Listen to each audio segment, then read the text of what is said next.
பொதுவாக வெற்றிடத்தை காற்று மட்டுமே நிரப்பும். அதுபோலவே அரசியல் வெளியில் ஏற்படும் வெற்றிடத்தை காத்திரமான தலைவன் மட்டுமே நிரப்புவான். அரசியல் உலகின் அறமும் அதுதான், தவமும் அதுதான், வரமும் அதுதான். தமிழக அரசியலில் மக்களுக்கு கவசமாக இருந்த மாபெரும் ஆளுமைகள் மறைந்த பின்னர் தமிழக அரசியல் களத்தில் ஒரு பெரும் வெற்றிடம் ஏற்பட்டது. அதை நிரப்ப வேண்டிய அவசியமும் அத்தியாவசியமும் உருவானது. காலம் தன் தேவையை தானே நிறைவேற்றிக் கொள்ளும். அந்த அடிப்படையில் ஓர் அரசியல் தேவை ஏற்படும் போதுதான் மாபெரும் அரசியல் இயக்கம் தோன்றும். அப்படி தமிழக அரசியல் களத்தின் தேவைக்காக உதித்த இயக்கம்தான் தமிழக வெற்றிக் கழகம். இந்த இயக்கத்தின் காத்திரம் மிக்க, வசீகரம் மிக்க, ஆளுமை மிக்க தலைமைதான் நம் வெற்றி தலைவர் விஜய் அவர்கள்.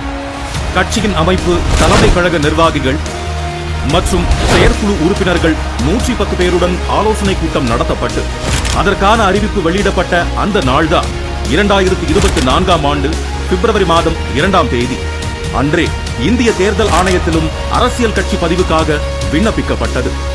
தலைவர், பொதுச் செயலாளர், பொருளாளர், தலைமை நிலைய செயலாளர் மற்றும் கொள்கை பரப்பு துணை செயலாளர் என தலைமை கழகத்தின் முக்கிய நிர்வாகிகளை அறிவித்தார் நம் வெற்றி தலைவர்.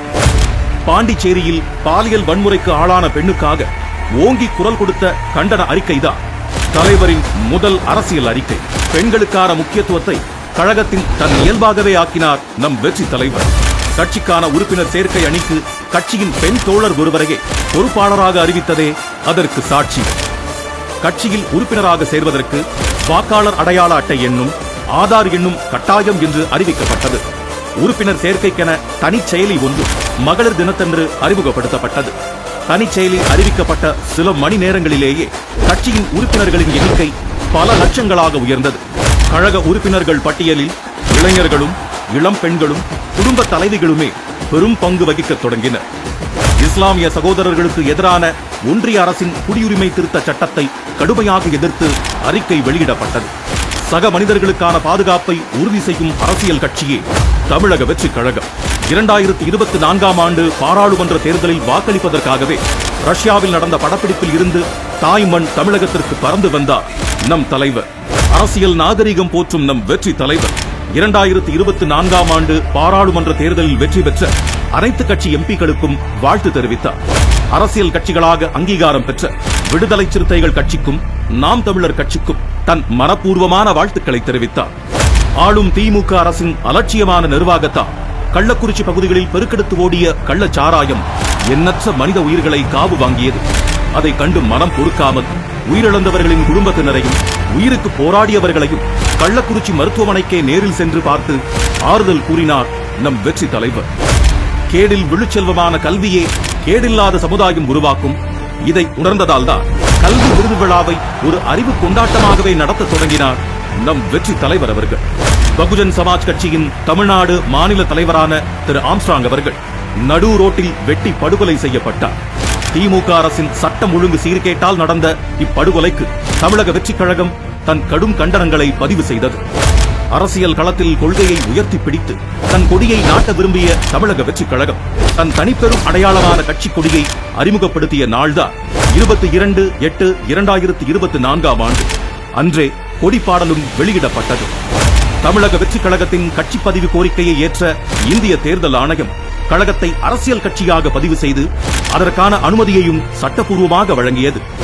தந்தை பெரியாரின் பிறந்த நாள் அன்று சிங்கத்தின் குகைக்கே சென்று சிறப்பு செய்தது போல தந்தை பெரியார் உலவிய பெரியார் திடலுக்கே சென்று மலர் மரியாதை செய்தார் நம் தமிழக வெற்றிக் கழக தலைவர். கட்சியின் கொள்கைகளை, செயல் திட்டங்களை அறிவிக்க கட்சியின் முதல் மாநில மாநாட்டை விழுப்புரம் மாவட்டம் விக்கிரவாண்டி அருகில் உள்ள வி சாலையில் நடத்த முடிவெடுத்தார் நம் தலைவர். அந்த மாநாட்டிற்கு வெற்றி கொள்கை திருவிழா என்றும் பெயர் சூட்டினார். அதற்கான அறிவிப்பையும் வெளியிட்டார். மாநாட்டு பணிகளுக்கான கால்கோள் விழாவே ஒரு மண்டல மாநாடு போலவே இருந்ததை கண்டு ஊடகங்களும் அரசியல் கட்சிகளும் வியந்தன. சென்னை மெரினாவில் நடந்த இந்திய விமானப்படை சாகச நிகழ்ச்சியில் அடிப்படை வசதிகளையும் பாதுகாப்பு முன்னேற்பாடுகளையும் கூட செய்யாமல் அலட்சியம் காட்டியது தற்போதைய ஆளும் அரசு. அதனால் பல மனித உயிர்கள் பலியாகின. அந்நிகழ்வின் போது உயிரிழந்தோருக்கு ஆறுதலையும் அரசுக்கு கடும் கண்டனங்களையும் கழக தலைவர் தெரிவித்தார். மாநாட்டு திடல் பணிகள் நடக்கும் வேளையில் கழக மாநாட்டிற்கு தொண்டர்களை அழைப்பதற்காக அறிஞர் அண்ணாவின் கடித முறையை கையில் எடுத்தார் நம் வெற்றி தலைவர். அவர் எழுதிய 3 கடிதங்களும் அரசியல் அரங்கில் விவாதங்களையும் தொடங்கி வைத்தன. மாநாட்டில் கழகத்தின் கொள்கை தலைவர்களை அரசியல் உலகமே அதிர அறிவித்தார் நம் வெற்றி தலைவர். கொள்கைகளையும் செயல் திட்டங்களையும் கட்சியின் தோழர்களை வைத்தே அறிவிக்க வைத்தார்.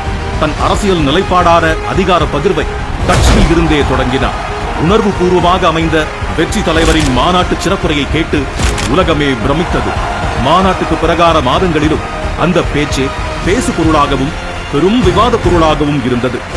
மாநாட்டின் பிரம்மாண்ட வெற்றிக்கு நன்றி தெரிவித்து 4வது கடிதத்தையும் எழுதினார் நம் கழக தலைவர். தேசியத்தையும் தெய்வீகத்தையும் போற்றிய மாபெரும் தலைவரான ஐயா பசும்பொன் முத்துராமலிங்க தேவரின் குரு பூஜை நாளன்று அவரது உருவப்படத்திற்கு மலர்தூவி மரியாதை செலுத்தினார் நம் வெற்றி தலைவர். மாநாட்டு திடலில் திரண்டிருந்த கட்டுக்கடங்காத மக்கள் வெள்ளத்திற்கு அணை போட இயலாத சூழலில் மக்களின் பாதுகாப்பு கருதி தீர்மானங்கள் நிறைவேற்ற இயலாத சூழல் உருவானது. அதனால் மாநாட்டு தீர்மானங்களை நிறைவேற்றுவதற்காகவே கழகத்தின் செயற்குழு கூட்டம் நடத்தப்பட்டு அதில் 26 தீர்மானங்கள் நிறைவேற்றப்பட்டன. கிண்டி அரசு மருத்துவமனையில் பணிபுரிந்த மருத்துவர் தாக்கப்பட்டதற்கு தமிழக வெற்றி கழகம் தன் கண்டனத்தை பதிவு செய்தது. திருவண்ணாமலை பகுதியில் நிலச்சரிவின் போது நடந்த உயிரிழப்புகளுக்கு தன் இரங்கலையும் வருத்தத்தையும் பதிவு செய்தது தமிழக வெற்றி கழகம். அரசின் பேரிடர் முன்னேற்பாடுகளில் இருந்த தொய்வை சுட்டிக்காட்டியதோடு குட்டியும் காட்டியது. தமிழக வெற்றி கழகத்தின் கொள்கை தலைவர்களில் ஒருவரான அண்ணல் அம்பேத்கர் பற்றிய எல்லோருக்குமான தலைவர் அம்பேத்கர் நூல் வெளியீட்டு விழாவை விகடன் குழுமம் நடத்தியது. விழாவில் நூலை வெளியிட்டு பேசினார் நம் வெற்றி தலைவர். எப்போதும் போல அவரது இந்த பேச்சும் விவாதங்களை எழுப்பியது. கழகத்தின் கொள்கை தலைவர்களில் ஒருவரான அண்ணல் அம்பேத்கரை ஒன்றிய அமைச்சர் அமித்ஷா அவர்கள் அவமதிக்கும் வகையில் பேசியதற்காக கழக தலைவர் தன் கடும் கண்டனங்களை வெளியிட்டார். நம் கழகத்தின் கொள்கை தலைவர்களான தந்தை பெரியார், வீரவங்கை வேலு நாச்சியார் ஆகியோரின் நினைவு தினத்தில் அவர்களுக்கு மலர் மரியாதை செலுத்தப்பட்டது. அண்ணா பல்கலைக்கழக மாணவிக்கு நேர்ந்த பாலியல் வன்கொடுமைக்கு தமிழக வெற்றி கழகம் தன் கண்டனங்களை தெரிவித்தது. பெண்கள் பாதுகாப்பில் அலட்சியமாக இருக்கும் ஆளும் திமுக அரசை மிக கடுமையாக எச்சரிக்கையும் செய்தது. பெண் குழந்தைகள் மற்றும் பெண்களுக்கான பாதுகாப்பை வலியுறுத்த நம் வெற்றி தலைவரின் கையால் எழுதப்பட்ட கடிதம் ஒன்று தமிழகமெங்கும் பொதுமக்களிடமும் பெண்களிடமும் விநியோகிக்கப்பட்டது. அது ஏதோ மாபெரும் கொடும் குற்றம் என்பது போல நினைத்து ஆளும் திமுக அரசு நம் கழக தோழர்களை சென்னையில் கைது செய்தது. மாநில தன்னாட்சி உரிமையில் மாறாத நிலைப்பாடு கொண்ட நம் கழகம் ஆளுநர் பதவியை அறவே எதிர்க்கிறது. இருந்தும் அரசியல் சாசனப்படி நியமிக்கப்பட்ட ஆளுநர் ஒருவர் தமிழகத்தில் இருப்பதால் அவரே பல்கலைக்கழகங்களின் வேந்தரும் என்பதால் அண்ணா பல்கலைக்கழக மாணவிக்கு நேர்ந்த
உங்க தம்பி, உங்க தோழன், உங்க விஜய்